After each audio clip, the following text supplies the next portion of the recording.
Welcome to the IHC Craft Room. I'm Mary, and I'm going to show you how I made this clothespin wreath for my laundry room. I'll show you all the steps and materials, but here's the best part. I got literally every single piece I needed from my local Dollar Tree, including the sign in the middle. And it's not a sign that they had made just hanging around all over the place. No, I made the sign, but I made it using everything from the Dollar Tree. I didn't use my Cricut machine, and I didn't use a stencil. I actually used some super cute stickers that I found at the Dollar Tree. And look how awesome this wreath came out. I'm sure you're going to make one just like this for your laundry room. So come on, I'm going to show you everything step by step. Grab all your stuff and let's get crafty. This is Mary. Welcome to the IHC Craft Room. For materials, we'll begin with a 14-inch wire wreath frame, a 9 3/4-inch wood round, 3 packs of 36 clothespins, some white pipe cleaners, jute cord, acrylic paint in white and black, and a wall sticker that says wash, fold, dry, repeat. So cute, right? For our tools, we'll start with a plastic plate, Gustavo the Glue Gun, a paint palette, a pair of scissors, a paintbrush, some parchment paper, a pair of rubber gloves, and some toothpicks. I usually start my wreaths by working on the base of the wreath first, but for this wreath, we'll begin by working on our sign first. I'm going to start by giving this wood round 2 thin coats of white paint, and once that's dry, I'll add 2 coats of varnish to protect it in case I need to reposition my stickers during the sign making process. Without the varnish, I run the risk of stripping my paint, and well, that's not the kind of stripping I enjoy, okay? While we let that paint and varnish dry really well, I'm going to move on to painting my clothespins. For this pattern, I'm using some shots of black and white in each section. So to determine how many I should paint in each color, it's time for some IHC Clothespin Math. Santa Maria, I do a lot of math on this channel. We've got a 14-inch wreath base with 6 sections, and each section can hold 14 clothespins. Today's pattern will require 2 black clothespins per section, flanked by 2 white clothespins on either side, and the rest filled in with unpainted clothespins. So I'm going to need a total of 12 black and 24 white clothespins altogether. But I'm going to be painting an additional 2 of each color just in case I snap one in the painting process or in the base making process, which is pretty common for me actually. So let's go ahead and get those accent clothespins painted. Now, there are tons of ways you could go about painting them if you aren't as particular as I am. Personally, I'd recommend spray paint as the fastest option. But for the most thorough, with the most coverage, well, then let me tell you about Meticulous Mary's way of doing it. I start by painting each side, as well as the top, where I get paint right up to the inner spring mechanism. And I also paint the full bottom too, and make sure every single part of it is covered in paint. And then I clip the clothespin to this plastic dish. Once I have a bunch of the sides painted, I switch over to painting the backs and fronts of each clothespin. This dish really comes in handy for this. It makes it so easy to maneuver them around and flip the dish back and forth. I always do 2 coats of paint to get a really vibrant color, but you do you, sunshine.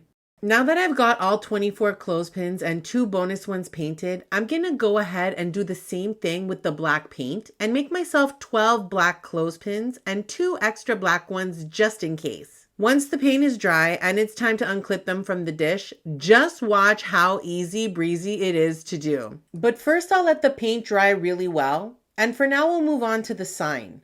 The base coat and varnish are now fully dry, so it's time to start planning out the sign. And since these are wall stickers, they're a bit larger than I would have liked, and I can't really tell if I can fit all 4 words comfortably. So I'm going to go ahead and cut out each word and try to plan out how they'll fit. Well, if you're new to my channel, first of all, welcome. Return viewers may recall that I have a bit of a thing with bow fluffing and tie adjusting and, well, basic placement planning tends to take a while over here, okay? So let's skip ahead a bit and start sticking these stickers down.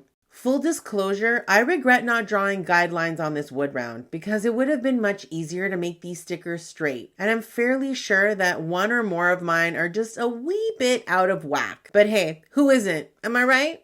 Well, anyway, my advice to you and Mary from the future is to use a pencil to draw guidelines next time and save yourself the repeat peel and stick drama. Okay, now that the stickers are in place, it's time to summon Gustavo to request his spicy services.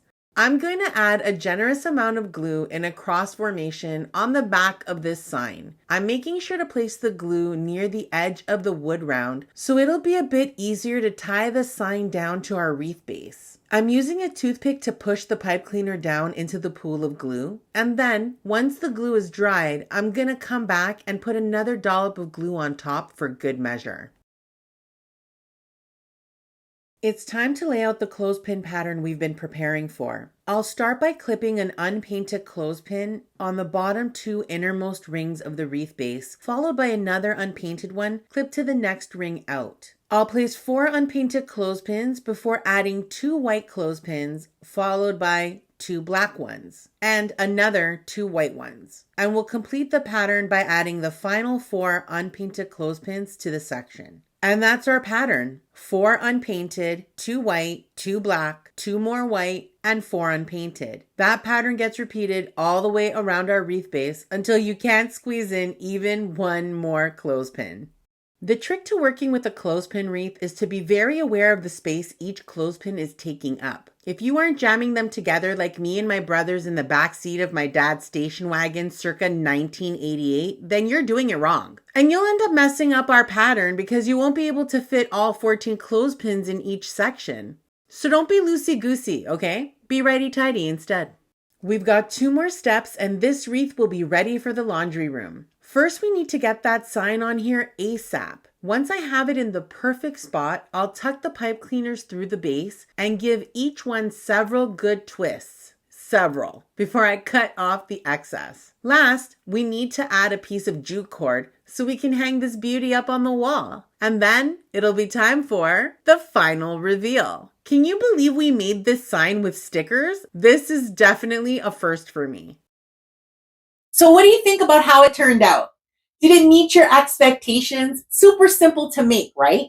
And with all materials you can get at your dollar store, you can totally make this in no time. And what a great thing to put up on your laundry room wall. If you're interested in learning more about making other wreaths, other types of wreaths, not just clothespins, why don't you check out one of these videos?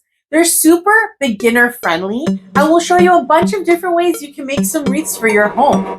I'd love to teach you and I'd love to see you again. So come on back and don't forget to subscribe so that we can continue to get crafty together.